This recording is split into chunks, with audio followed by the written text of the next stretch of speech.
How are you? I'm good. Merry Christmas. Merry Christmas. Oh, let's try that again. Merry Christmas. Merry Christmas. Yes. Or as they say in Quebecois, Joyeux Noel. Welcome to Canada. How is everyone? Good. Having a good day today? Yes. Oh, very good. No, every day's a good day. That's right. Stay away from her. Yes. Well, gather around. Let me tell you some stories about the holidays and Christmas in Canada, which is, by the way, one of the largest countries in the world. Yes. Who am I? Well, let's just say I am no stranger to the Canadian wilderness, and in my travels I have seen traditions and customs both wonderful and fascinating. Oh yes, I've seen it all in my time. Is it all right if I sit down? Sure. Thank you. Go right ahead. You are so kind. I'm just tired, you see. I've just come from looking for the perfect Christmas tree. Did you know that Canada grows most of the world's Christmas trees? Oh, it's true, yes. Over 1 million trees on over 100,000 acres every year. And that was a lot of looking.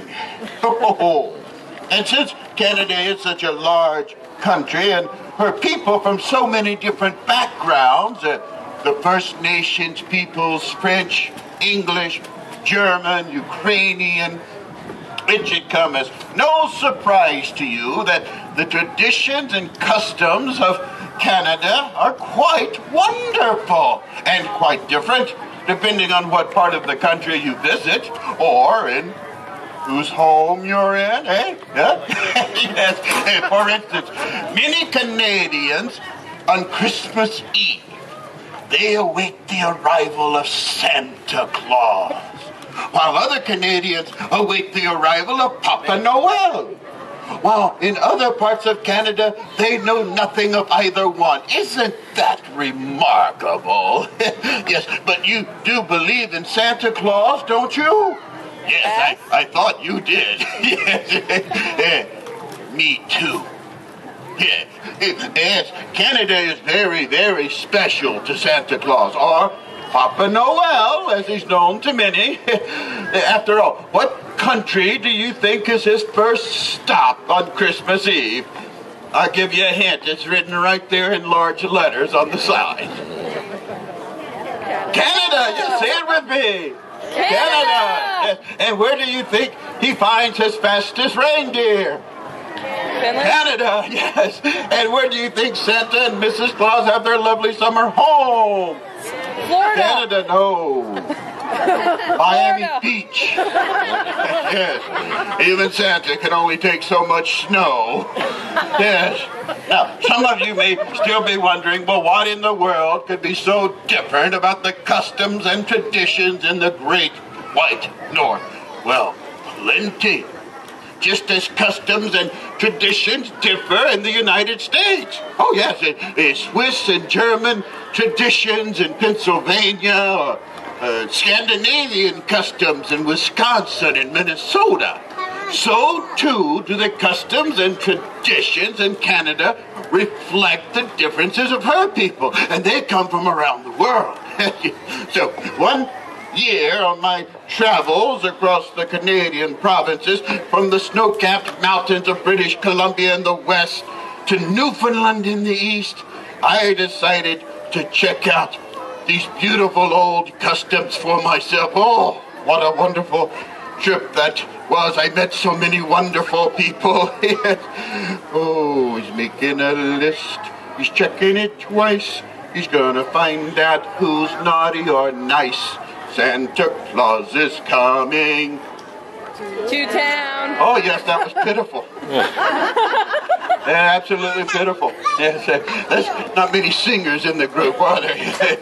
We should get off kilter down here. Let's try that again. Santa Claus is coming to town. Oh, yes, very nice. You remember that old song, sir? Yes, I know you do. Scared the pants off you when you were a child, though, didn't you? Yes, the naughty or nice. Oh, and you may wonder, how does Santa know who's been naughty and who's been nice? Well, let me tell you, he has his ways. And in some traditional Canadian homes, Santa has special help finding out who's been naughty and who's been nice. Oh, yes. You see, during the holidays, strange creatures in strange costumes come to visit, and these strange creatures are called relatives.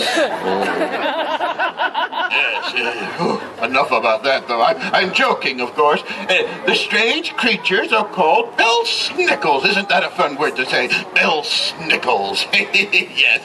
And the story goes that if children misbehave during the year, not only might they find coal in their stockings, but the bell-snickles might come to their homes and carry them away. Ooh.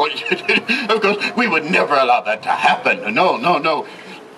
But I must say the Canadian children are very well behaved this time of the year. And on Epiphany, January 6th, our friends up north, the Inuit children, they too are visited by strange characters called the Naliuks. And they go from house to house carrying sticks. And the children must sing Christmas carols to them. Oh, yes. And then the Naliuks pound the floor with their sticks and ask the children questions about their behavior over the past year. Now, when the children answer with a truthful heart, the Naliuks open up their bags and give special presents to every little girl and every little boy. Isn't that nice? Yeah. Oh, even I have my favorite presents this time of the year, I must say. Would anyone like to guess what my favorite gift is? Milk and cookies? Oh, milk, cookies, cakes, pies, chocolate, ice cream, I don't care. Food. I love the gift of me and you both, right? So, as a matter of fact, why don't we just go have some lunch in the UK? Oh, I have to finish my story. I'll talk to you later about that. Oh, yes, I love the gift of food, I must say.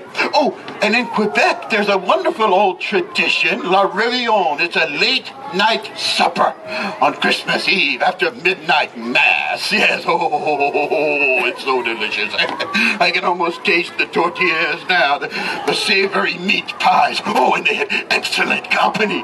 Oh, golden brown turkey served with cranberries. Oh, and my favorite side dish, de la farce, which is made of mashed potatoes and stuffing and ground meat, and it's just all put in and you eat it. Oh, and of course after the main dish, dessert. And there's 4 or 5 different desserts. Oh, there's this chocolate cake, you see, with drizzled icing, and it's shaped as a Yule log. Yes. Or perhaps we'll have a rich plum pudding, which is a favorite of our British-Canadian friends, is it? But I love the chocolate cake. See, I cut it into bite-sized portions, so I cut it in half. And then I take it, and I don't know, but I can't go on. It's too much. Where was I? British. Oh, the British, yes. Well, from the British comes our most unusual of holidays. December 26th, known as? Boxing Day. Boxing Day, yes. Boxing Day, the day after Christmas. Boxing Day, that day when we take all the gifts we don't like back to the store. No, not really. I'm kidding, of course. That's an American. Boxing Day is traditionally the day when you take filled Christmas boxes and special gifts and give to tradesmen and servants for all their hard work and dedication over the past year. Oh, it's a tradition that goes back hundreds of years to England, when on December 26th every year, the churches would open the alms boxes and give everything inside to those in need. Isn't that a grand old tradition? Yes. Well, as you can see, the customs and traditions from around the world have made their way to Canada, and the proud people of that country have embraced them and made them their very own. And as far as a Canadian Santa Claus, well, I've never seen him myself face to face.